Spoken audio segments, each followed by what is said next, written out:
قبل كده عملت حلقة حوالين الكحل الأزرق والأخضر عند المصريين القدماء اللي كانوا بيحطوه المصريات.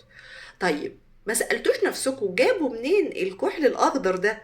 وهو أصله إيه؟ وهل هو الكحل اللي احنا بنحطه ولا حاجة تانية؟ بص يا جماعة، كان في حجر موجود لغاية وقتنا هذا اسمه حجر الملاخيط.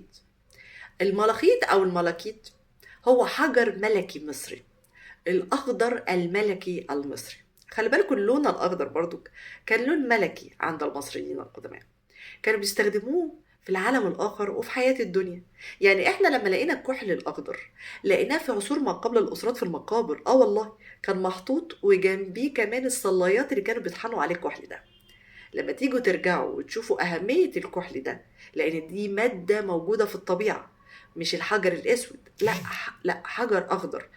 هوريكم فيديو عنه وشوفوا ايه المعلومات اللي خاصة بيه، وعلى فكرة هو مفيد حجر جدا. الملكت هو واحد من الأحجار اللي بتتكون في سنين طويلة جدا، بيكون ليه ملمس ناعم جدا ولون أخضر مميز. الملمس الناعم بسبب طريقة تكوين الحجر نفسه، وده لأنه عبارة عن ترسبات من مواد كيميائية كتير بتفضل تتراكم مع بعض لحد ما تديلك الحجر بالشكل اللي انت بتشوفه. أما لونه الأخضر الجميل بسبب إن الحجر مليان بكربونات النحاس، والمادة دي في العادة بيكون لونها أخضر.